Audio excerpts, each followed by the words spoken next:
میں کافی تاخیر سے پہنچا ہوں اور آپ نے انتظار کیا ہے، لیکن تلک الایام نداولھا بین الناس، کبھی لوگ آپ کا انتظار کرتے ہیں اور آپ بھی تاخیر سے پہنچتے ہیں، تو میری اس تاخیر کو اپنی بارگاہ میں معافی کا درجہ دیجئے گا۔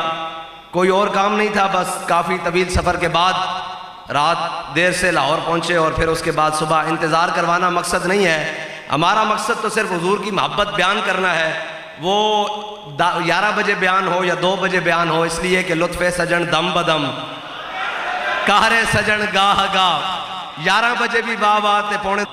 بس میں نے اپنی تاخیر کے سبب آپ کو بیان کرنا تھا، وہ بیان کر دیا۔ بہرحال آپ اس معاشرے کے بڑے عظیم لوگ ہیں اور بڑے پڑھے لکھے لوگ ہیں، اور اقبال کہتا ہے نغمہ کجا من کجا ساز سخن بہانہ ایست۔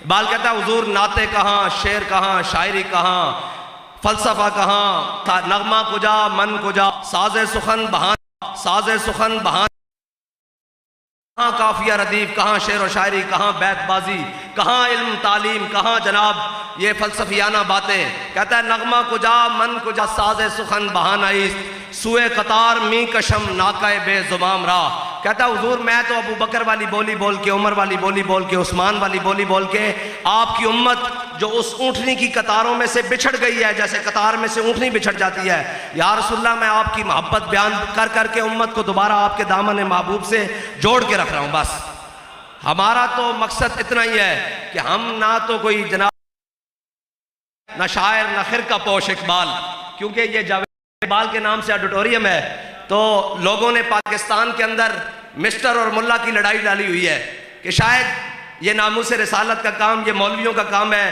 یہ ختم نبوت کا کام یہ مولویوں کا کام ہے، اور یہ دین کی بات کرنا یہ مولویوں کی کام ہے۔ ہم داڑھی منڈے درویش اقبال کی بات کرتے ہیں، جہاں سارے متفق ہیں کہ اقبال تو کیا کہتا ہے؟ کہتا ہے نہ فقیہ شعر نہ شاعر نہ خرقہ پوش اقبال، فقیر رہ نشیں است و دل غنی دارد۔ کہتا ہے میں نہ شاعر ہوں نہ فقیہ شعر ہوں، نہ جناب میں نے بہت بڑا جبہ کبہ پہنا ہوا ہے، نہ میں نے بڑی دستار باندھی ہوئی ہے۔ پھر اقبال تو ہے کیا؟ کہتا ہے فقیر راہ نشیں است و دل غنی دارد۔ کہتا ہے میں مدینہ پاک کے رستے کا فقیر اور دل میں محبت رسول رکھتا ہوں۔ بس ہمارا بھی کام یہی ہے کہ امت کو واپس امام الانبیاء کے دامن رحمت سے جوڑنا، بس۔ اور میرے ہاتھ میں تھا جب تک میرے مصطفیٰ کا دامن، میرے پاؤں چومتی تھی یہی گردش زمانہ۔ بس حضور کے ساتھ محبت، اور انواع محبت، وہ محبت نہیں جو پوچھ پوچھ کر کی جائے۔ جنہوں نے پوچھ پوچھ کر کی محبت، اور جنہوں نے اپنی عقل و فہم و فراست اور دنیا کے تقاضے چونکے کیسے چنانچے کیسے اگر مگر سے محبت کی، وہ تو 1.5 میل بھی امام الانبیاء کے ساتھ نہیں چل سکے۔ مدینہ پاک سے مقام احد یہ 3 میل ہے، جو حاجی جاتے ہیں آپ کو معلوم ہے، اور مقام شہد مدینہ پاک سے 1.5 میل ہے، اور جو منافق تھے وہ 1.5 میل سے واپس آ گئے۔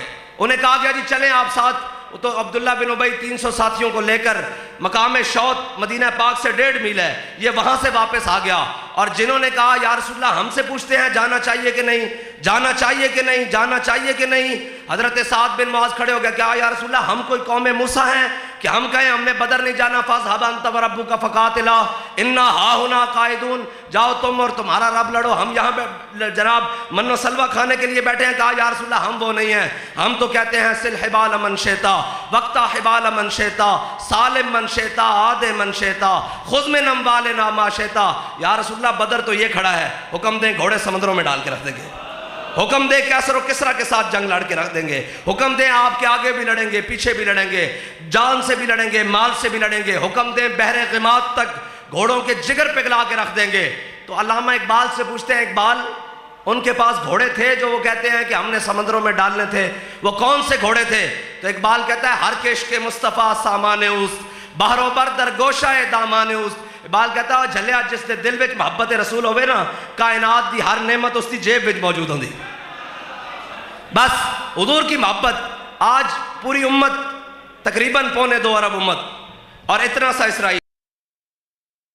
اسرائیل اور 2.25 ارب امت پوری امت کو آگے لگا ہوا ہے۔ لبنان، شام، یمن، جناب فلسطین، غزہ، ایران، یعنی تقریباً 4 جگہ 5 جگہ اس نے بیک وقت جنگ چھیڑ کے رکھی ہوئی ہے، اور پوری امت خاموش ہو کر بیٹھی ہوئی ہے۔ یہ وہ امت ہے جو 8 تلواریں لے کر بدر گئی تھی، اور آج پوری امت، جناب میں یہ بات کرنے لگا ہوں تو بعد میں آپ کو لوگ آ کر کہیں گے حافظ صاحب دہشت گردی والی باتیں کر رہے تھے۔ یہ جناب اوے بھائی، ہم بدر کی بات کریں تو ہم دہشت گرد ہیں، وہ چھوٹے چھوٹے بچوں کے اوپر بم برسا دیں وہ دہشت گرد نہیں ہیں، وہ مسجدوں کے اوپر بمباری کر دیں وہ دہشت گرد نہیں، وہ سویلینز کے اوپر بمباری کر دیں وہ دہشت گرد نہیں۔ ہم محمد عربی کی تلوار کی بات کریں ہم دہشت گرد ہو جاتے ہیں، ہم قرآن کی بات کریں ہم دہشت گرد ہو جاتے ہیں، ہم جناب غزوہ بدر کی بات کریں، احد کی بات کریں، خندق کی بات کریں، مریسی کی بات کریں، مستلق کی بات کریں، ہم دہشت گرد۔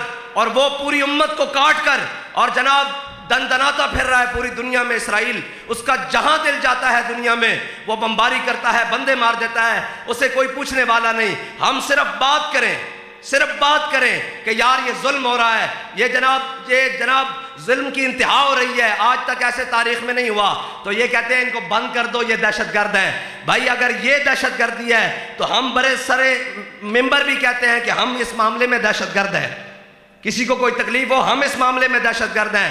اگر فلسطینی مظلوموں کی بات کرنا دہشت گردی ہے تو یہ گردی ہے، اگر ناموس رسالت کی بات کرنا نبوت کی بات کرنا دہشت گردی ہے تو ہم برے سر ممبر یہ کہتے ہیں کہ ہم یہ دہشت گردی ہر بار کریں گے، 100 بار کریں گے، سرے بازار کریں گے، اگر وقت آیا تو سرے دار بھی کریں گے۔ لبیک لبیک لبیک یا رسول اللہ، لبیک لبیک لبیک یا رسول لبیک یا رسول اللہ، لبیک لبیک لبیک یا رسول اللہ۔ بس اتنی بات ہے۔ ہم اقبال کہتا ہے تو بدل گیا تو بہتر کہ بدل گئی شریعت۔ اقبال کہتا ہے اچھا ہوا مسلمان، اور 14ویں 15ویں صدی کے مسلمان تو بدل گیا تو بہتر کہ بدل گئی شریعت، کہ موافق تدرواں نہیں دین شہبازی۔ اقبال کہتا ہے اچھا ہے مسلمانہ تو بدلیاں، نال اپنی فلیکسیبل قسم کی شریعت اور دین بھی بدل لیا ہے، اور نہیں جی یہ مولویوں نے بنایا ہوا ہے۔ میں نے کہا ہے یہ مولویوں کا دین نہیں ہے، یہ پیروں کا دین نہیں ہے، یہ جناب قاریوں اور حافظوں کا دین نہیں ہے، یہ دین رسول اللہ کا ہے، یہ دین رسول اللہ کا ہے۔ اور بدلے گا زمانہ لاکھ مگر قرآن نہیں بدلا جائے گا، ہے قول محمد قول خدا فرمان نہیں بدلا جائے گا، یہ دین حضور کا ہے، اور ہم اس کے چوکیدار ہیں، ہم ٹھیکیداری کا ہم نے کبھی وعدہ نہیں کیا، ہم یہ چوکیدار ہیں۔ امام الانبیاء صلی اللہ تعالیٰ علیہ وسلم ہماری ڈیوٹی لگا کر گئے، حضور نے حدیث بیان فرمائی، فقال متقین رسول اللہ صلی اللہ تعالیٰ علیہ وسلم، امام الانبیاء ٹیک لگا کر بیٹھے ہیں۔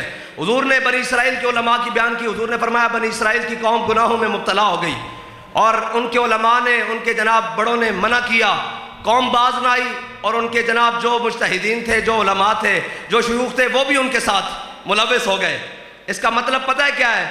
کہ ایک جانب علماء حق بیان کر رہے ہوں اور دوسری جانب قوم کے ساتھ مل کر قوم کے بددیانتیوں میں اور جناب ان چیزوں میں شامل ہو جائیں، پھر ان کی حق بات میں اثر نہیں رہے گا، ان کی حق بات میں اثر نہیں رہے گا۔ حضور نے فرمایا قوم کو علماء نے منع کیا، بنی اسرائیل کے قوم کو، قوم باز نہ آئی، قوم کو منع کیا، وہ باز نہ آئی قوم، وہ ان کے علماء بھی اس قوم کے ساتھ مل گئے، اور ان کا کھانا پینا اٹھنا بیٹھنا اسی قوم کی طرح ہو گیا۔ فجلس رسول اللہ، کہتے ہیں جب حضور نے اپنی امت کے علماء کی باری کی نا تو امام الانبیاء ٹیک لگا کر بیٹھے تھے، حضور اٹھ کر بیٹھ گئے، اور حضور نے 3 بار قسم کھٹائی، فرمایا اللہ کی قسم جس کے قبضہ قدرت میں میری جان ہے، اللہ کی قسم جس کے قبضہ قدرت میں میری جان ہے، اللہ کی قسم جس کے قبضہ قدرت میں میری جان ہے، میری امت کے علماء نے یہ کام نہیں کرنا۔ انہوں نے کیا کرنا ہے؟ تأمرون بالمعروف وتنہون عن المنکر، انہوں نے اچھائی کا حکم دینا ہے اور برائی کو ہاتھ سے پکڑ کے روکنا ہے۔ بھائی میں آپ کو یہ بتاتا ہوں کہ جب بھی حق والے ہاتھ سے برائی کو روکیں گے قیامت تک نام ان کا ہی رہ جائے گا۔ امام احمد بن حنبل، کون نہیں جانتا احمد بن حنبل کا نام؟ امام احمد بن حنبل کے ساتھ جن لوگوں نے تاریخ کا آغاز شروع کیا خلیفہ کے خلاف، اس نے کہا قرآن مخلوق ہے، آپ نے کہا صفت قدیم ہے۔ جب آپ نے جناب اس تاریخ کا آغاز شروع کیا تو تقریباً کہتے ہیں 1.5 لاکھ علماء احمد بن حنبل کے ساتھ تھے، لیکن اس وقت کے حاکم اور خلیفہ نے بھی یہی کہا، جو نام نہاد خلیفہ تھا، جو اپنے آپ کو خلیفہ کہتا تھا، اس نے یہ کہا کہ میں تمہاری جائیدادیں ضبط کر لوں گا، میں تم پر 4 شیڈول لگا دوں گا۔ میں جدید زبان میں بات کر رہا ہوں، قانونی زبان میں۔ اس وقت کے اعتبار سے اس نے کہا میں تم پر 4 شیڈول لگا دوں گا، تم پر جناب میں پرچے کر دوں گا، تم پر میں فلاں کر دوں گا، تمہاری جائیدادیں کرکی کر دوں گا، سارا کچھ کر دوں گا۔ کہتے ہیں کہ احمد بن حنبل پھر اکیلے رہ گئے، 4 رہ گئے، 4 میں سے 2 شہید ہو گئے، پھر احمد بن حنبل رہ گئے۔ ایک نے لکھ کر دے دیا کہ جناب رخصت کی حدیث آ گئی کہ مشکل وقت آ گیا ہے، اب نہیں ہم کھڑے ہو سکتے۔ لیکن آپ آج دیکھ لیں ان جنہوں نے رخصت کا راستہ اختیار کیا ان ساروں کا تاریخ نام نہیں جانتی، تاریخ ایک بندے کا نام جانتی ہے جسے احمد بن حنبل کہتے ہیں۔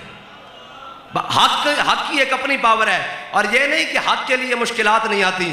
حق تو حضرت فاروق اعظم ایسے کر کے اپنی داڑھی کو اکٹھا کرے، ایسے حضرت فاروق اعظم ایسے کر کے داڑھی کو اکٹھا کریں اور اپنے ہاتھ میں پکڑ کر کہیں اے حق تو نے عمر کے یار نہیں چھوڑے، اے حق تو نے عمر کے یار نہیں چھوڑے۔ او جناب حضرت سلطان باؤ فرمایا نا، عاشق ہومی عشق کمامی تے دل نو رکھی وانگ پہاڑا ہوں، لکھ لکھ بدیاں تے ہزاراں علامے کر جانی باغ بہاراں ہوں۔ انہوں نے کہا یہ جو رستہ ہے نا حق کا رستہ، یہ وہی چنتے ہیں جن کو اللہ چنتا ہے، واللہ یختص برحمتہ من یشاء، اللہ جس کو چاہے اپنی رحمت کے لیے خاص کر لے۔ حق حق ہے، اس نے بین ہو کے رہنا ہے، لیکن اس کے لیے حق والوں کے ساتھ کھڑے ہونے کے لیے یہ بھی مجھے یہ بتائیں کہ لاکھوں کی فوج ہوگی یا ہزاروں کی فوج ہوگی یزید کی، کسی ایک سپاہی کا نام بھی کسی کو یاد نہیں ہے کہ کون ہوگا۔ ہاں اس پوری فوج میں سے ایک کو جانتے ہیں جو اس صف سے نکل کر ادھر آیا ہے، اس کو ہر کہتے ہیں، اس کو ہر کہتے ہیں۔ قیامت تک نام ہر کا رہنا ہے۔ ان کو جناب وہی باطل میں رکھا جائے، تعداد نہیں تولا کرتے، ہمیشہ تعداد میں آج تک باطل تعداد میں زیادہ ہوا ہے، بدر سے لے کر آج تک باطل تعداد میں زیادہ ہوا ہے۔ حق والے ہوتے تھوڑے ہیں لیکن جتنے ہوتے ہیں ستھرے ہوتے ہیں، جتنے ہوتے ہیں یہ ستھرے ہوتے ہیں، ان کی خاصیت یہ ہے۔ بہرحال امام احمد بن حنبل، یہ لوگ سمجھتے ہیں کہ یہ فسانوی باتیں ہیں، یہ ساری چیزیں باتیں ہیں۔ ہم نے اپنے دور میں احمد بن حنبل کے خادم کو دیکھا ہے کہ مشکلات برداشت کرنی اور ظالم کے سامنے ڈٹ کر بات کرنا اور یہ ساری چیزیں کرنی ہم نے دیکھی ہیں۔ امام احمد بن حنبل کو جب گرفتار کر لیا بادشاہ وقت نے، آپ کو لے کر جیل میں جا رہے تو رستے میں ایک ڈاکو آ گیا، اس کا نام ابو الحسم ہے۔ اس نے کہا امام صاحب آپ کدھر جا رہے ہیں؟ ایسے جیسے آج ہمیں کوئی پکڑ لینا جناب حکومتیں پکڑ کے اندر کر دیں تو وہ لوگ کہتے ہیں پتہ نہیں مولویاں کی کیتا، او کچھ نہیں کیتا، جو احمد بن حنبل نے کیتا اسی بھی وہی کیتا۔ بہرحال امام احمد بن حنبل کو آگے لے گئے، انہیں سامنے سے اس وقت کا سب سے بڑا بدمعاش اور ڈاکو آ گیا، اس ابو الحسم اس کا نام۔ اس نے کہا امام صاحب آپ کدھر؟ امام صاحب نے کہا بادشاہ وقت کے ساتھ ٹکر ہو گئی ہے، وہ کہتا ہے قرآن مخلوق ہے، میں کہتا ہوں صفت قدیم ہے۔ کہا کہ آپ حق پر ہیں یا نہیں؟ امام احمد بن حنبل نے کہا میں حق پر ہوں، حق پر ہوں۔ اس نے جو امام صاحب سے بات کی، اس نے کہا امام صاحب میں ڈاکو ہوں، بدماشی کرتا ہوں، رسا گیری کرتا ہوں، رہا ہو کر جا رہا ہوں، 18,000 کوڑے کمر پر کھائے ہیں، رہا ہو کر جا رہا ہوں، پھر دوبارہ پروگرام اسی کام کا ہے۔